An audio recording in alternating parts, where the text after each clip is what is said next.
is a cardiologist and also the executive director for health and community education at Piedmont Healthcare in Atlanta. Dr. Morgan, great to see you. Great to see you. Thank you. So what is your message for people watching this right now? So I think we need to start to get used to what is this new normal when we have three viruses in the mix, RSV, flu, and COVID, coming together this fall.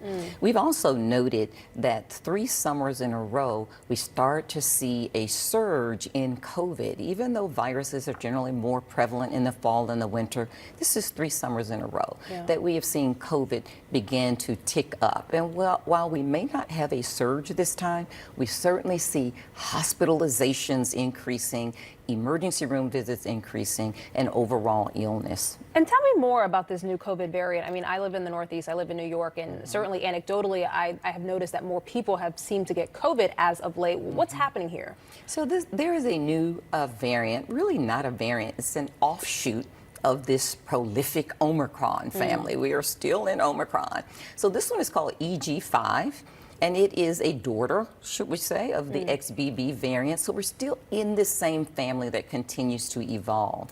In terms of symptoms, is it more severe? How does it differ? So the symptoms seem to be the same. And so perhaps mild symptoms. However, we are starting to see an uptick in hospitalizations and emergency room visits. It seems in the laboratory to be producing more neutralizing antibodies. So it does confer some advantage. And we start to see it becoming the more dominant variant in the United States and across really all of Europe. And so we know it has some evolutionary advantage.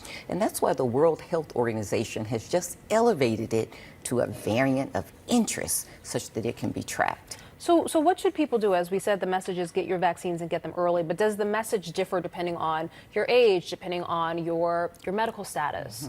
Remember, you know, a mnemonic called CHAT, C-H-A-T. Make sure you check with your physician or healthcare team. H, remember this is about your health. This is not a trick.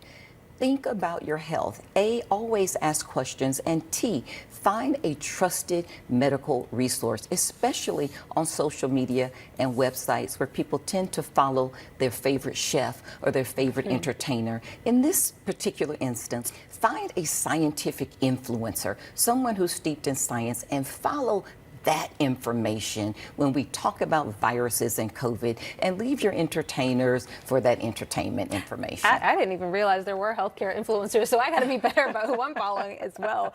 Doctor, are you concerned at all that we have gotten to a phase where maybe everyone is over COVID? I mean, even just personally, when I saw the rise in New York, I thought, oh, okay, we're back in COVID. I mean, are you surprised by perhaps some of the feelings we've had as of late? Yeah, 3 years is a long time.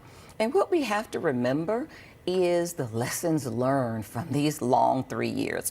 Especially when we're rolling out vaccines and rolling out information, we've got to go into the communities, take the information to people. Remember, communication is important. That's where we saw the CDC falter in that they had excellent scientists, excellent research, excellent data, but faltered with communication with the public. It needs to be clear and concise. We absolutely want people to make certain that they understand this is being driven by human behavior, the entire pandemic. And even this summer, what's happening? We have a heat wave. People are being driven indoors instead of being outside. We're traveling in the summer, so we're carrying virus from one group to the next. And then our largest congregate settings in the United States, children in schools. And we know children are not the most hygienic. And so we can expect what's happening in schools, they're going to bring it home. And so human behavior continues to drive this. So try to get ahead of that, try to get your vaccines, try to do it early when you can. That's right. Dr. Jane Morgan, great to see you. Thank you. Thank you.